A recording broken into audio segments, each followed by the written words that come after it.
Sett is the sexy anime protagonist boy that everyone in League of Legends loves to hate, even me. But instead of ignoring him completely because I'm not a fan, I wanted to instead finally see why so many people to this day love and find success playing this Chadley support. Sett as a support saw his play rate spike in Season 10, and has had some struggles finding success in the role since the new items came out. But today, I found one player that is experimenting with a new build that may just be exactly what we need to see Sett come back into the spotlight as a support. The player we're analyzing today is known as Frank Horrigan, or Countess as you can find him on social media on the EUW server. Countess plays many different support champions, but is also a self-proclaimed Sett enjoyer who has continued to play Sett as support through Season 11 to some solid results. Countess has been playing League since the early days, joining semi-professional teams as early as 2014. Throughout his tenure in League, he has played for several teams including Iron Team Gaming, eSuba, Dark Tigers, and most recently had a 2-year stint on Viking Krieg Esports, which he recently parted ways with. For the majority of his time spent playing the game, Countess has been an ADC player. He's always favored aggressive ADCs like Lucian, Tristana, and Draven, but has really had success on the majority of the ranged cast. In Seasons 6 through 8, he climbed all the way to Diamond as an ADC player. In Season 9, he hit Master for the first time, and Season 10, he continued to improve, making his way into Grandmaster. It wasn't until this season, Season 11, that he made a full switch into playing support. His game knowledge as an ADC makes him a terror to play in lane as the opposing carry, and his love for aggressive playmakers transferred into his support champion pool, as he spent many games on hook supports such as Thresh, Nautilus, and Blitzcrank. But standing atop all of those champions is still his most played aggressive support, Sett. This season, he's played nearly 100 games as Sett support, with a 54% win rate to Grandmaster rank once again, where he continues to climb higher and higher to this day. While it's hard to find any imperfections in Sett's expertly crafted physique, there are a few weaknesses he has as a support we should cover. First, Sett's one of the most immobile support choices. With no real gap close and also being melee, this makes him very susceptible to being poked. To add on even further to that, Sett also struggles against kiting and CC, so against teams with a lot of it may be hard to do anything. Sett only has one button, and that's to go in, so in a slower or losing game, this can make it difficult for you to be effective. And finally, and most importantly, the man is and always will be just more attractive than you and I, so when you play him, you may feel sad. But even with all of these potential problems, Countess has found a way to make it work.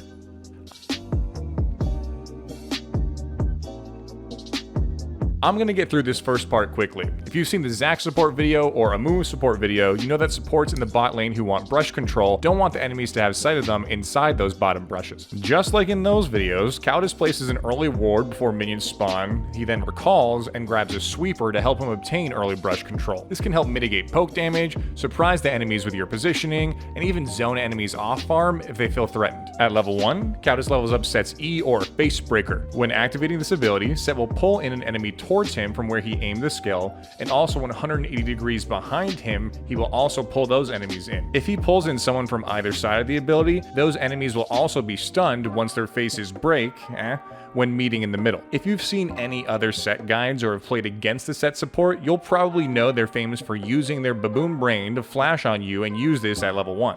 But losing flash this early on an immobile character can be really dangerous. And also, Countess's new build he is trying doesn't bring Hex Flash, so it's too risky to blow flash level 1. He instead plays safe, lets enemies walk into him to just apply the pullback of the CC, or if they're really cocky, use minions alongside that enemy to also apply the stun effect. At level 2, he takes Sett's W or Haymaker. By activating this ability, Sett gains a shield that deteriorates over time and also does damage in a large cone in front of him. In the center of the cone, the ability also does true damage. You'll also notice when leveling this ability, now when you take damage as Sett, he will start gaining stacks, visible below his health bar, up to a cap. The higher this meter builds, the more shield and damage Haymaker applies, up to some devastating effects. Haymaker makes you a scary level 2 duelist, so much so that you may now activate your monkey brain.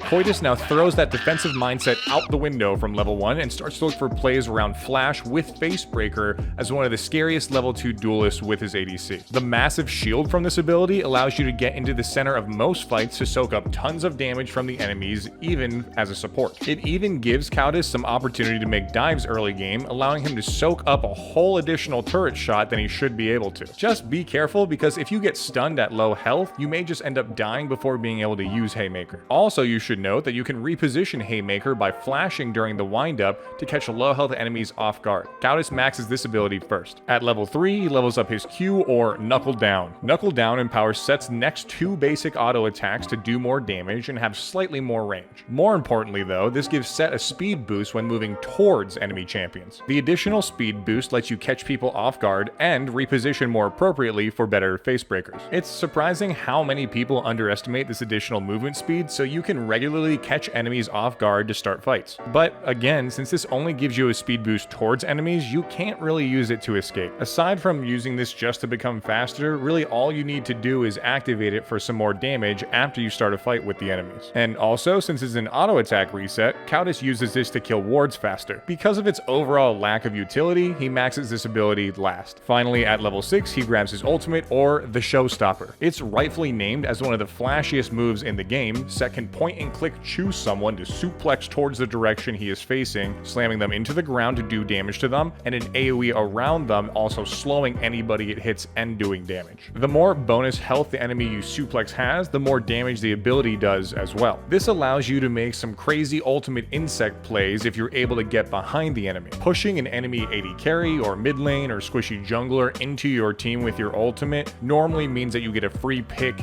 every time. But that opportunity can be rare, so more commonly, Countess uses this ability as Sett's only form of gap close when flash is down. Positioning yourself properly into multiple enemies and following up with a face breaker can completely dominate a potential fight before it even starts. The ability is also so long range it can be used over walls to reposition yourself too. Without Showstopper up, you as Sett don't have great ability to start a fight, which is funny because it's called Showstopper, not Showstarter. So while this ability is down, Countess normally chills back with his team and tries to follow up on CC more regularly than starting a fight. Looking at Sett's combos, they're all pretty similar and straightforward, so I'm going to cover the most basic ones. Without ultimate, your typical early game combo will be you using your Q to gain movement speed and get closer to the enemy.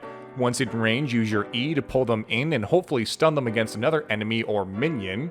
Use your 2 empowered auto attacks from your Q, and then finally, after you've taken some damage or they're out of range, finish off with a centered W to complete the combo. With your ultimate available, you'll typically activate your Q to once again gain movement speed and get in range. Use your ultimate to gap close towards the enemy and slam them into more opponents. Use your E to stun multiple enemies against one another. Auto attack twice with your empowered auto attacks from Q. And once again, save your W for after you've taken some damage, you need a shield, or the enemy is nearly out of range. Much of these combos depend on what's happening within your game. If there's multiple enemies stacked far away, or if you can't push someone towards your enemy with Showstopper, it will come down to game sense at some point. But most of the time, these are the combos you should be using. In the mid game, Sett's not the best at roaming, but with his ultimate, Countess does sometimes look for some cheeky plays against unsuspecting enemies to insect them closer to his team. Kind of similar to Alistar. More commonly throughout the mid game though, Countess is really looking for team fights where Sett can really shine. In team fights, he really has one objective, and that is to affect as many people as he can with his AoE abilities. He's always looking to use Showstopper to position himself directly in the middle of a team fight, to then follow up with a multi-person stun with Facebreaker. Facebreaker is wide, and stunning multiple enemies against one another and pulling them to one location sets his team up for success. Once he also pulls off all of these flashy moves, Showstopper will position him further away from his team, which plays directly into his hand, and the second thing Sett is so good at in team fights, which is soaking up damage. With all of his tank items and the huge shield that he can gain from Haymaker, he survives many situations in which the enemy team thinks that he should have died long ago. God forbid, he's also able to land the true damage portion of Haymaker too on multiple enemies as they focus him. If that happens, the enemy might as well FF right there, because when a support both tanks and does that much damage, it just seems unfair. And of course, since Sett has CC, he's also able to peel for his team if need be, but this isn't really where he shines. So know that it's possible, but probably only necessary if your team is behind. Always look to go in.